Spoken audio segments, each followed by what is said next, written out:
it wasn't always the most relaxing of matches, but in the end, they get it done and are going to Copa America in 89 days. Jim Brennan, you quite literally just called the game. I feel like after that first goal, it started to settle, but it wasn't really in the bag until Jacob Schaffelberg changed the narrative, perhaps, making the scoreline 2-0. Well, once Kyle Larin scored as well, the game kind of opened up a little bit because Trinidad has to come at you now.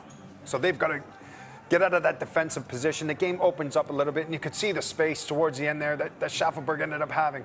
And what a finish it was from him as well. And 2-0 up, that's it. Game done and dusted.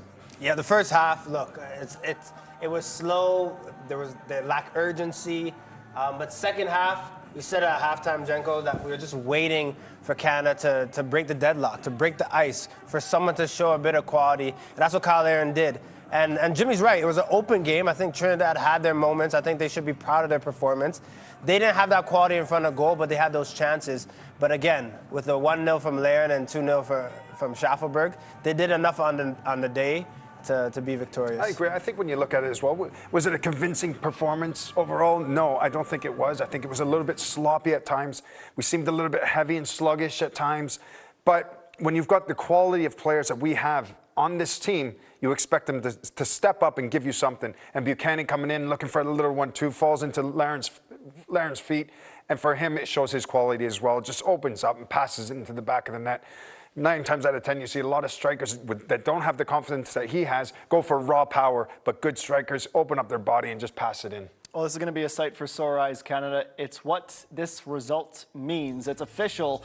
Canada and Argentina in Copa America, the tournament opener in Atlanta, Georgia, Mercedes-Benz Stadium. No, we don't have the game, but you bet we will be watching, and I'm sure many of you, if not all, will be as well. Well, it'll go down as the match winner. Jimmy Brennan, the 29th in the career for country for Kyle Larin. Needed that one, especially after the sitter in the first half. Yeah, of course he did. Of course he did. But like I said, good strikers, they'll find the back of the net. He knew he was going to get another opportunity. Yes, the one in the first half, he didn't connect it the way that he wanted to. But again here, look, the ball goes out wide. This is what you wanted from Buchanan or Davies. Get 1v1. He comes inside, and again, trying to link up. And that first touch just sets himself up perfectly, where he just opens up his body and just passes it into the corner of the beautiful goal. What I love about this, Jimmy, is the movement of Ugbo. I think it's off the shoulder of David, the captain, and you want to see the three of David, Ugbo, and Larin, the way he's off the shoulder. And I don't think he means to play it to Larin, but either way, he kind of just kills the pass. He holds it up and allows Kyle Larin to just take that touch. And having him in front of the frame, you know he's going to pick out a goal. He's not going to miss twice like that. He's a killer in front of the goal. Well, it goes on to be the match winner. It is also our Gatorade performance of the match. And Kyle Larin joined the broadcast crew in Frisco following the match. Let's hear his thoughts. With the match winner, Kyle Larin, a big win for your program. What did it mean to you to see you score that goal and to get to Copa America? It means a lot. I think it means more for the team, and I'm happy I scored and to move on to Copa America. It was a good performance by the guys, and we knew it was going to be difficult to break them down, and they were going to have chances off counterattack, and we stuck to the game, stuck together, and we got the win. It was a day for patience, but in the end you scored. How will you remember it? It was going wide to Tejan a lot, and in the end you found yourself putting it in the back of the net with your left foot again. Yeah. I was just being patient, and I knew it was going to come again, and I knew Tejan was going to dribble in and play it in, and I just came off the front, and I tucked it in. It's 2 years ago this week, Kyle, where you scored the goal to take Canada to the World Cup. Now you score the goal to take them to Copa America. Does it get old scoring big goals for this program? No, I do it for the team, and that's the most important thing for me. As long as we keep getting better and moving on and playing in big tournaments, I am happy. Well, we'll see you in that big tournament against Argentina on June 20th. Thank you. Well, thank you, KJ. Thank you, Kyle. Of course, his goal sends Canada through. Maxime Crépeau, if this is truly a changing of the guard, and it depends on who the next gaffer is and whether they want to stay with this young look for Canada. It was a good start to the Maxime Crépeau era in his 16th cap. He gets his 4th clean sheet for Canada. He also takes home tonight's All-State save of the match. Back when it was still 1-0, Jordan, you could really feel the pressure coming from Trinidad and Tobago, and just good safe hands at the back. Yeah, it comes out of program. appropriate time, right? Garcia, I thought he had a heck of a game today. He was probably the most dangerous player on the pitch, definitely for Trinidad. But this is a comfortable save. But what I like about Crepeau is his frame, right? Maybe not the tallest goalkeeper, but big in size and knows how to get down low. It was a comfortable save at a much-needed time. Nothing to add? He's brave.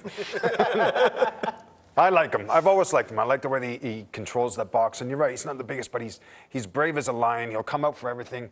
And he didn't have too much to do today. He had a couple of times where he had to step up and make a save, but other than that, I thought overall a good performance by him. I think also, too, sometimes, Gaff, it's about chemistry within your back line, right? How your keeper responds to your back three or whatever. And it seemed today, yes, it wasn't the best performance, but it seemed like those four, the three in the back line and with Crepeau, obviously there's familiarity, but there seemed to be good vibes with those guys. Well, Maxime said that Milan Borjan was trading text messages with him in the lead up to the match. I'm sure there'll be a nod of congratulations as well. Plus some healthy competition with Jonathan Sirois and Dane St. Clair very much in the mix as well. Kyle Larin, Jacob Schaffelberg, the two score goals. That's the final score. Canada 2-0. When we come back to Matchday Live presented by CIBC, Christian Jack joins the program live from Frisco. We'll get KJ's thoughts when we come back.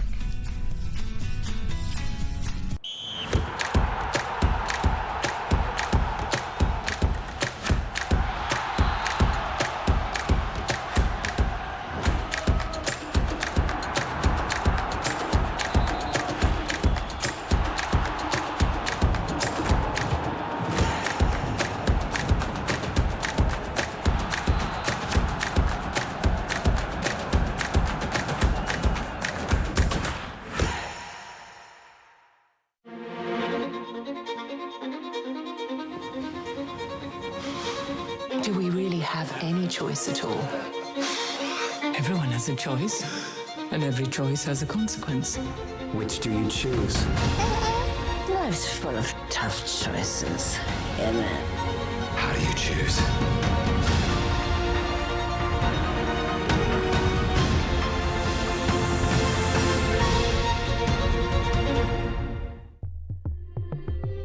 This is not just laundry. This is laundry that's one and done. This is the ultra-fast combo laundry machine that does both washing and drying cycles, so you can take a load off. This is cleaning large loads in about 2 hours. No more checking, no more forgetting. Profile is revolutionizing laundry, making any room the laundry room. This is GE Profile.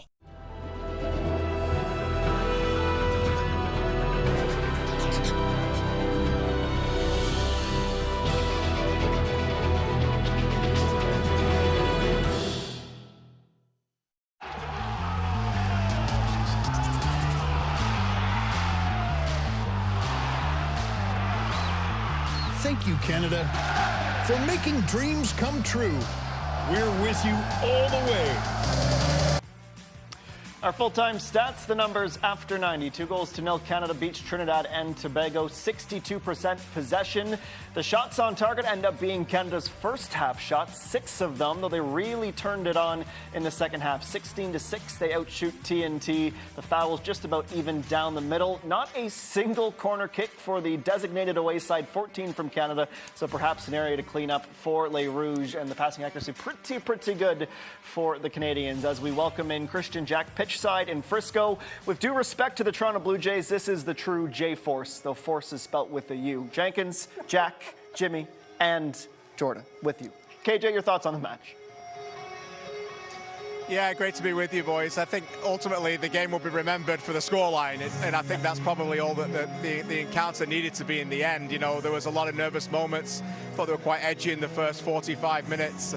Seemed a bit more assured at halftime. I'd be fascinated to hear from Mauro Biello what that message was, but it was obviously not as dynamic in terms of getting as many corners, but they were taking their chances, and I think they were patient in that moment. It was interesting, though, when the Trinidad and Tobago goalkeeper went down injured at that moment. There's a long gap, and I just felt that team lost concentration, and within 60 seconds, Larin had scored with his left foot once again. So, look, it's a monumental day for Canadian soccer because of what's to come. And, you know, we're going to spend a lot of time over the next couple of years talking about what's to come.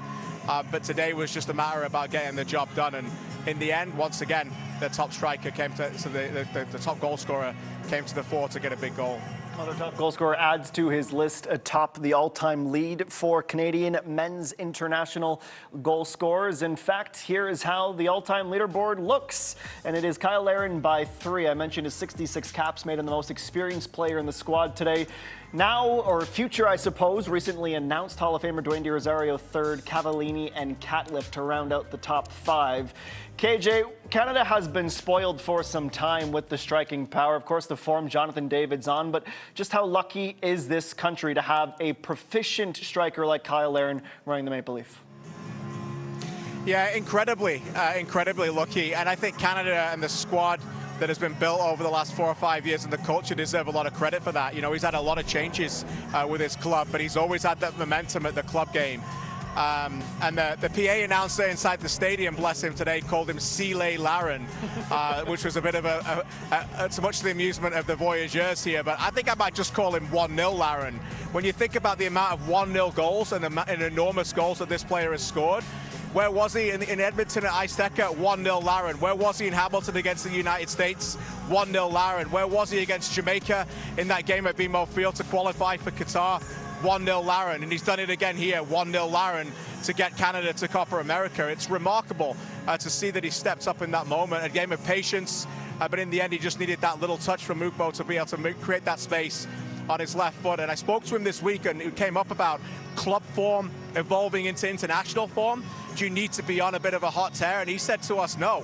He said, sometimes I've come in scoring a lot of goals at club level and I haven't got one at international level, and sometimes it's the opposite. And I think that just speaks to the mindset that when Kyle Larin puts that red number 9 on, he delivers no matter what's happening in Europe. Well, with due respect to the public address announcer in Frisco, it's actually Kyle Larin, if you ask the folks at Mallorca. Let's talk about some of the young players, KJ. Of course, Jacob now Smashelberg instead of Schaffelberg with that thunderous volley. He gets into the match. Jason Russell-Rowe, a cap tie for de Fougerolles, and some opportunities for other youngsters like Mathieu Choinière, just his 2nd cap for country. That is a positive for Canada in this match as well, no? 100%. I think it's a really interesting storyline developing. And look, those watching today with us are hardcore fans and know all well about these players. There'll be many more watching Copa America and many more on top of that watching 2026. And those players that you mentioned, we can all hope that they're going to be household names. And I keep going back to look forward. We have to sometimes go back to see where we've come. And in 2019, we all remember Qatar, the plan to get to Qatar. But in the Gold Cup against Haiti, the capitulation that led to the loss that day and the learnings that came from it. Then the defeat of the United States at BMO Field in 2019. Then the debut of Stefan Eustáquio with Orlando in the 2nd leg. Then came the debut of Tajon Buchanan and others that have followed that now we expect to see all of the time. But for Canada to go on and perform at a high level, you've got to have these players delivering. And again, delighted to see that all those players that were playing were picked because of their form at their clubs, and 3 of them basically in Major League Soccer as well. So they deserve the credit. You've got to pick players in form in those positions, young players, and just absolutely thrilled for Jacob Schaffelberg and the other players to come on and make a difference for Canada.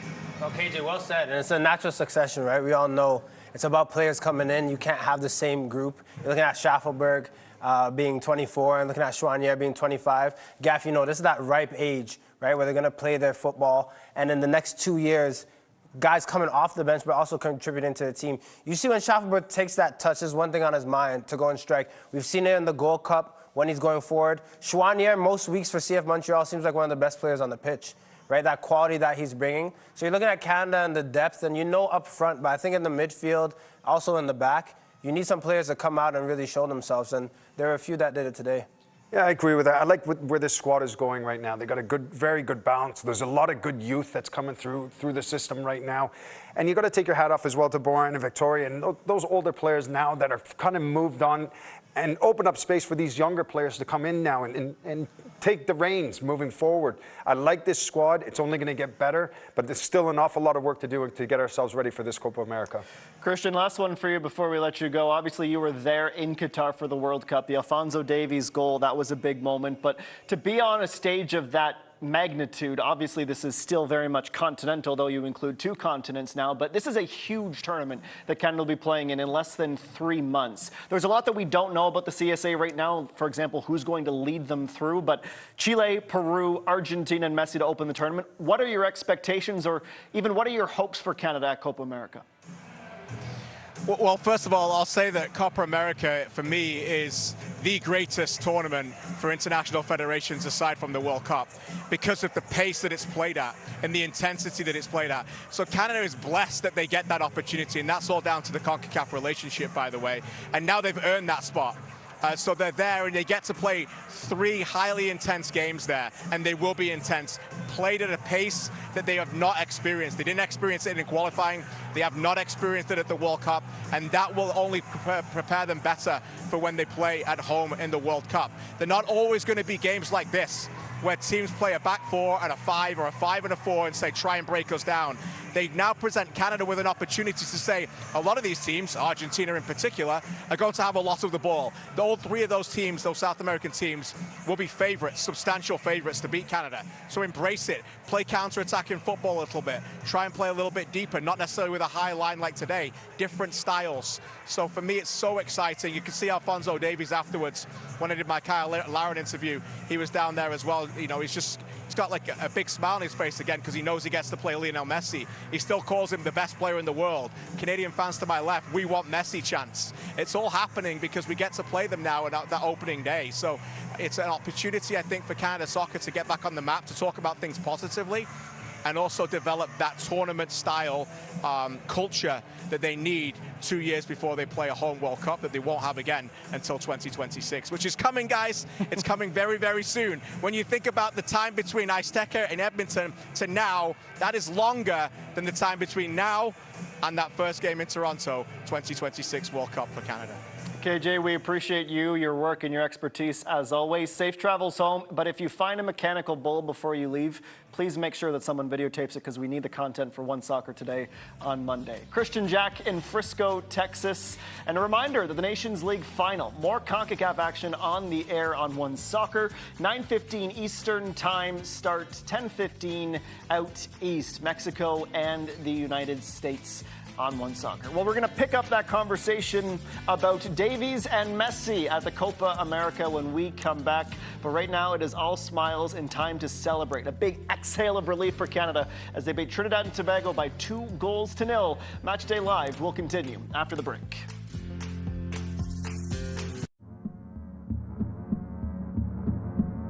Gatorade, with electrolytes to help replenish what's lost in sweat, carbs to help fuel your working muscles, and fluids to help you hydrate. Scientifically formulated so you never stop competing. I do this for my town, my time, my time. None of you people can tell me to stop. Rehydrate, replenish, refuel. Gatorade.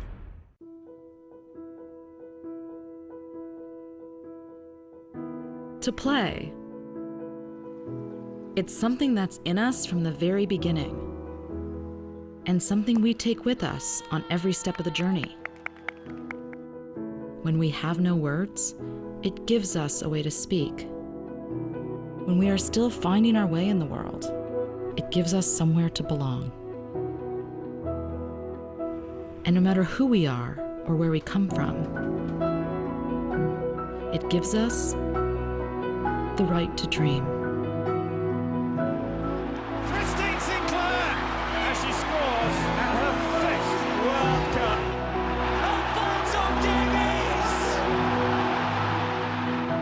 It's time to celebrate the game we love. It's time to play.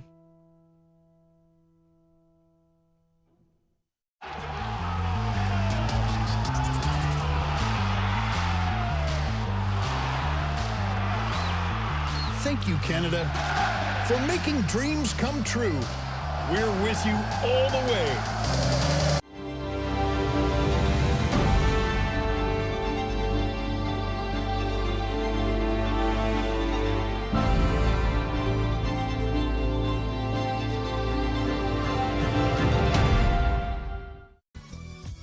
Welcome back to Match Day Live. Well, we know Canada will open their tournament against Argentina at the Copa America, but this is how the rest of the field looks and the respective groups. 15 of the 16 matches are decided. The only one we don't know is Costa Rica and Honduras. We'll be joining Brazil, Colombia, and Paraguay in Group D. That match actually kicks off right here on One Soccer in 1 hour's time. Group C features the Americans, Uruguayans, Panama, and Bolivia. Group B, Mexico, Ecuador, Venezuela, and Jamaica. As we welcome you back inside our One Soccer studios, it is Adam Jenkins, Jordan Wilson, and Jim Brennan. Let's pick up on that conversation that we just started with KJ.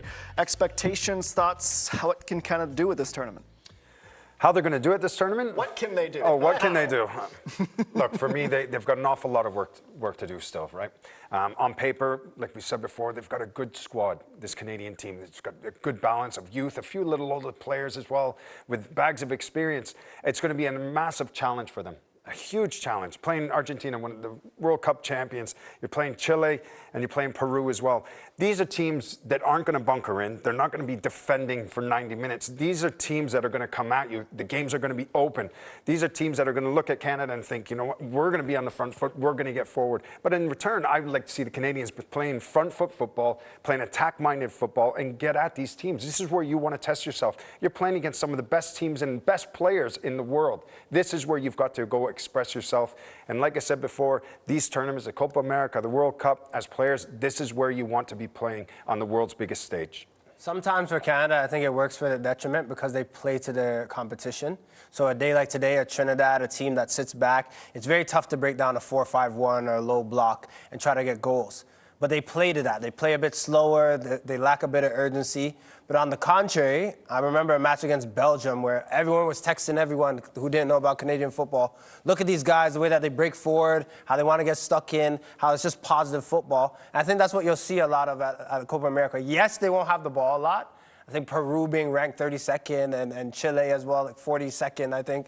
They're up there. They're good teams. They're going to keep the ball, but then you have Canada that I think they'll learn from the past World Cup to try to punish teams when they can, but just play their positive football. That underdog mentality suits this group.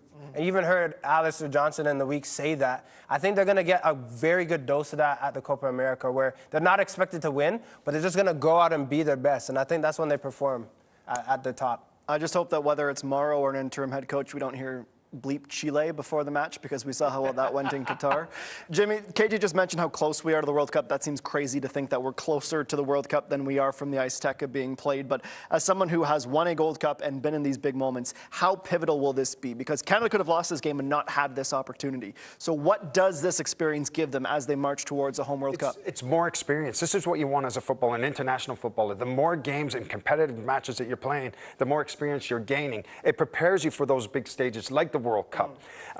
And look, the build-ups before these games as well, or before the World Cup, we probably didn't have the games that we should have played. Right. And now you've got an opportunity in the Copa where you're playing some of the best teams in the world. That, for preparation and experience, will do wonders for this Canadian team. To your point, Gaff, as well, I think it's so important and crucial because it's concentrated football. It's not a one match in. These guys here for 5 days have come in. I know you're playing Trinidad, but then are going to their respective clubs. There's something different when you meet and you know you're going for a tournament, you're eating at the same time, and you're together for 10 days or whatever it might be, and you get to go and play in these big matches. If you look at Canada, this is it. You have Gold Cup in 2025 and then hosting the World Cup. Like, you can't replicate that feeling of being at a certain place, playing those matches, and you just get that different type of exposure that you just want to get in a friendly. I've got to go quick with both of you, but it wasn't the most glamorous of matches. What is the one thing you're going to take away from today? I mean, I think it means a lot when you don't play your best, but you still win. I think you also still keep a clean sheet. And then for me, I think a lot of players or a lot of people have forgotten that Kyle Larin is that type of guy. He missed one shot in the first half, but the way that he struck the second one, it just shows his confidence in front of goal and that Canada they still have killers that could put teams away. For me, good teams find a way to win. And that's a difficult team to play against Trinidad. When they bunker in and they play like that, and you've got to try to break them down. And for them to not play to their best and the best capabilities that they have and still come away 2-0 and win the game, it shows you that it's a resilient team and they got something in their locker. A resilient team that wins the play-in by 2-0 on goals from Kyle Larin and Jacob Schaffelberg. A debut for Luc de Fougerolles and a clean sheet for Maxime Crépeau. So plenty in the end to be happy about for the Canadians. A reminder that the Nations League Finals is on the air tomorrow. But that's it for us today. For Christian Jack, Jordan Wilson, Jimmy Brennan, and all of us at One Soccer, I've been Adam Jenkins. Thanks for watching Matchday Live, presented by CIBC.